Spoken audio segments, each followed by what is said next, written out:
नमस्कार दोस्तों। आजकल देखने में आया है कि किसी मृतात्मा के प्रति आरआईपी लिखने का फैशन चल रहा है। ऐसा इसलिए हुआ है क्योंकि विदेशों की नकल के कारण हमारे युवाओं को धर्म की भूल अवधारणाएं या तो पता ही नहीं है अथवा विकृत हो चुकी है। आरआईपी शब्द का अर्थ होता है रेस्ट इन पीस, शांति से आराम करो। यह शब्द उनके लिए उपचारों किया जाता है जिन्हें कब्र में दफनाया गया हो, क्योंकि ईसाई अथवा मुस्लिम मान्यताओं के अनुसार जब कभी जजमेंट डे अथवा कयामत का दिन आएगा, उस दिन कब्र में पड़े ये सभी मुर्दे पुनर्जीवित हो जाएंगे। अंत उनके लिए कहा गया है कि उस कयामत के दिन के इंतजार में शांति से आराम करो। लेकिन हिंदू धर्म की मान्यताओं के अनुसार शरीर नश्वर है, आत्मा अमर है। हिंदू शरीर को जला दिया जाता है, अंत उसके रेस्ट इन पीस का सवाल ही नहीं उठा। हिंदू धर्म के अनुसार मनुष्य की मृत्यु होते ही आत्मा निकलकर किसी दूसरे नए जीव का शरीर नवजात में प्रवेश कर जाती है। उस आत्मा को अगली यात्रा हेतु गति प्रदान करने के लिए ही श्राद्ध कर्म की परंपरा, निर्वहन एवं शांति पाठ आयोजित किया जाता है। अंत किसी हिंदू मृतात्मा हेतु विनम्र श्रद्धांजलि आत्मा को सदगति प्रदान करे जैसे वाक्य विन्यास लिखे जाने चाहिए। जबकि किसी मुस्लिम अथवा ईसाई मित्र के परिजनों की मृत्यु पर उनके लिए आरआईपी लिखा जा सकता है। होता यह है कि श्रद्धांजलि देते समय भी शॉर्टकट अपनाने की आदत से हम में से कई मित्र हिंदू मृत्यु पर भी आरआईपी ठोकाते हैं।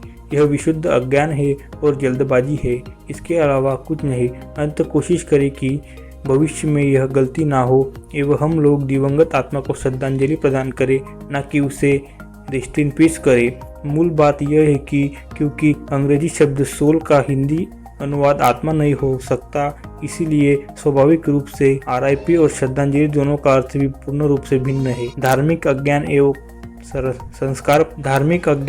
संस्कार परंपराओं के प्रति अपेक्षा की यही पराकाष्ठा अक्सर हमें ईद अथवा क्रिसमस पर देखने को मिलती है, जब हम अपने किसी ईसाई मित्र अथवा मुस्लिम मित्र को बधाइयाँ एवं शुभकामनाएं देना तो तार्किक एवं व्यवहारिक रूप से समझ में आता है। लेकिन दो हिंदू मित्र आपस में एक दूसरे को ईद की शुभकामनाएं अथवा दो हिंदू मित्रानियाँ आपस में क्रिसमस केक बांटती फिरती है अथवा क्रिसमस ट्री सजाने एक दूसरे के घर जाए, तो समझिए कि निश्चित ही कोई गंभीर बौद्धिक सांस्कृतिक गड़बड़ है। रेस्ट इन पीस शब्द की खोज का श्रेय क्रिश्चियन धर्म के लोगों को जाता है। जब क्रिश्चियन धर्म में किसी व्यक्ति की मृत्यु होती है तो उन्हें कब्र में दफन किया जाता है। इस ताबूत में उन्हें दफन किया जाता है, उसके ऊपर लिखा होता है रेस्ट इन पीस, जो कि फुल फॉर्म है आरआईपी का। आरआईपी की शुरुआत यही से हुई है, जिसका प्रयोग मृत व्यक्ति के प्रति संवेदना प्रकट करने के लिए किया जाता है। बहुत से लोगों द्वारा आरआईपी का full form return if possible माना जाता है, जिसका हिंदी में अर्थ होता है कि अगर संभव हो तो वापस लौट आ जाओ। लेकिन आपको बता दें कि आरआईपी का full form rest in peace ही होता है। आरआईपी की हिस्ट्री। सही रूप से रेस्ट इन पीस शब्द का प्रयोग ईसाई तथा मुस्लिम धर्म के लोगों द्वारा ही किया जाता है, क्योंकि इन दोनों ही धर्मों में किसी इंसान की मृत्यु के बाद